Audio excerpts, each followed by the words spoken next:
When I was 10, my world fell apart. My parents were killed in a hit-and-run accident, leaving me completely alone. My dad was only 39, my mom just 35. With no relatives to take me in, I was facing life in an orphanage, until a couple from our church, Mr. and Mrs. Banks, swooped in. They made a big show in front of the congregation about how God had called them to give a little girl a loving home. It sounded perfect. Everyone thought I was lucky, but it didn't take long to realize that the Banks weren't as noble as they pretended to be. Mr. Banks was an insurance salesman, and Mrs. Banks was a housewife with a knack for acting like the most self-righteous person in the room. They had a daughter, Kitty, who was a year older than me. You'd think we'd bond, but she mostly ignored me or acted resentful when her parents forced her to be nice to me in public. The Banks weren't outright cruel, but they made it clear they took me in for their benefit. Behind closed doors, they ignored me. They spent the monthly checks from my dad's estate on themselves, new cars, fancy trips, and big donations to the church to boost their reputation. Meanwhile, they guilt-tripped me, constantly reminding me how much I owed them for raising me. But the biggest slap in the face was the way Mrs. Banks treated my mom's belongings. She practically stole all of my mom's antiques, either keeping them for herself, gifting them to Kitty, or donating them to make herself look generous. She especially loved my mom's prized Baroque china set, which she always said would be Kitty's wedding gift one day. She thought I didn't care about it because I wasn't into fancy things, but she was wrong. I cared a lot, just not for the reasons she assumed. By the time I turned 17, I had a plan.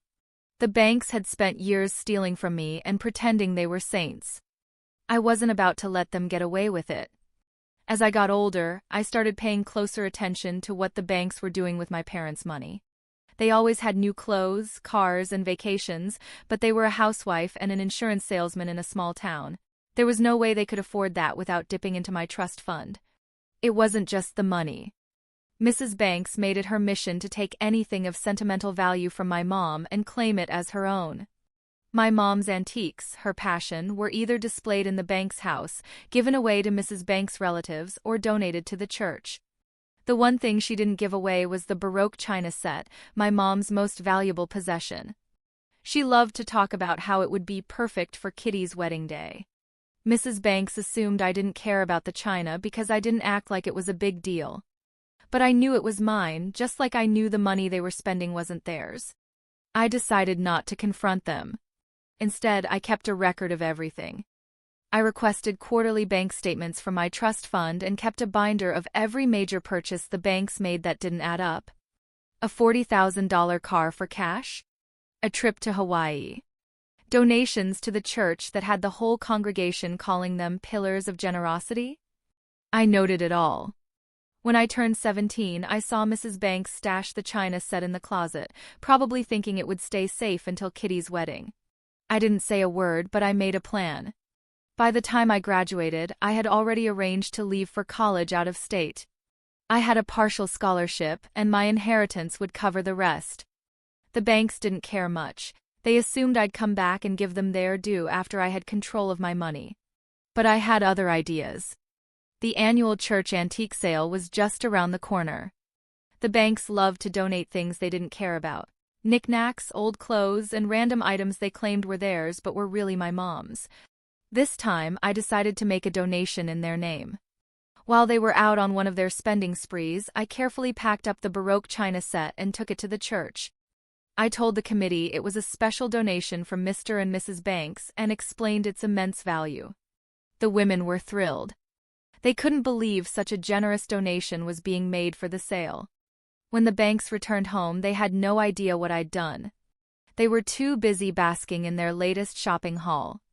The church sale went off without a hitch. The china set was a massive success. While no one could afford to buy the whole set, pieces were sold off individually. A teacup here, a saucer there, to raise money for the church. Everyone was talking about how amazing the donation was. And then came the second day of the sale.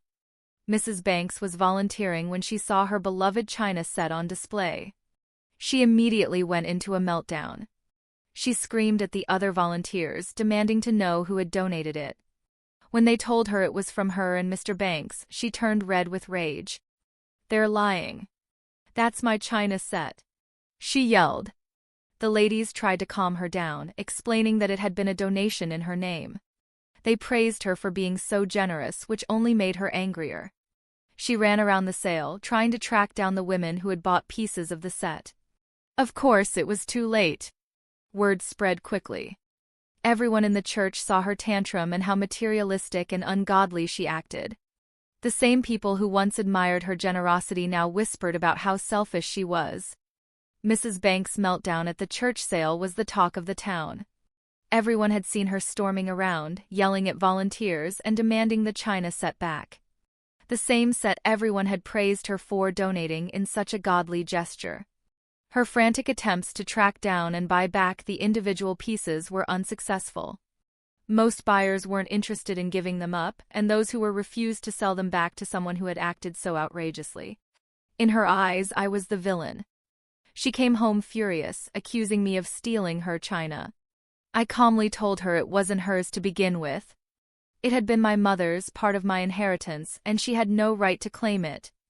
But you don't even care about antiques, she shrieked. I smiled. Maybe not, but I care about fairness. And now, that set has gone to a good cause, like you always said we should do with God's blessings. Her face turned beet red, but there was nothing she could do. The sale was over, the pieces were scattered across the county, and she had been publicly humiliated. A week later, I mailed the Banks a package through registered mail. Inside was the binder I had spent years compiling. It contained every bank statement from my trust fund, proof of every major purchase they had made that didn't align with their modest income, and a summary of how much of my inheritance had been misused. On top of that, the package included a letter from my attorney. It was a clear warning. If they ever contacted me again for money or tried to guilt me into repaying them for raising me, they'd be hit with a bill and a court summons. It was the last nail in the coffin. That package was the last time I had any direct contact with the Banks. Whatever fantasy they had of me coming back to give them their due was completely shattered. They never reached out again. The fallout was immediate and long-lasting. Word of Mrs. Banks' tantrum at the church sale had already cemented their reputation as selfish and materialistic. But when the details of how they spent my parents' money on luxury items and vacations started to circulate, their image in the community crumbled even further. People who once praised them for their generosity and piety began seeing them for what they really were: frauds who had exploited an orphan for financial gain. Their fancy cars and vacations didn't look so impressive anymore when everyone knew the truth about how they afforded them. Meanwhile, I left for college out of state and never looked back. My scholarship, combined with the remainder of my inheritance, covered my expenses. I built a life for myself without their interference. Over time, Kitty and I reconnected. She apologized for how she'd treated me when we were younger, admitting that she'd been influenced by her parents' toxic behavior. Therapy helped her work through a lot of the issues she'd grown up with. Now we're both teachers. She teaches elementary school and I teach third grade. We meet up a few times a year with our families, and our kids play together. The Banks, on the other hand, never recovered. They're still stuck in that small town, too broke to move, with their once pristine reputation tarnished beyond repair. People still whisper about how they drove both their daughters away and stole money from that poor little girl whose parents died. I hope their fancy cars and vacations were worth it. Now I have a family of my own, a loving husband, 2 beautiful children, and a life I built without their help. The china set may be gone, but its legacy remains. It raised money for a good cause, exposed the Banks for who they really were, and gave me a small measure of justice. Sometimes, the best revenge isn't about getting even. It's about reclaiming your life and leaving the people who wronged you in the dust. Don't forget to hit like, subscribe, and turn on notifications so you don't miss more stories like this one. Let's keep the conversation going, and I'll see you in the next one.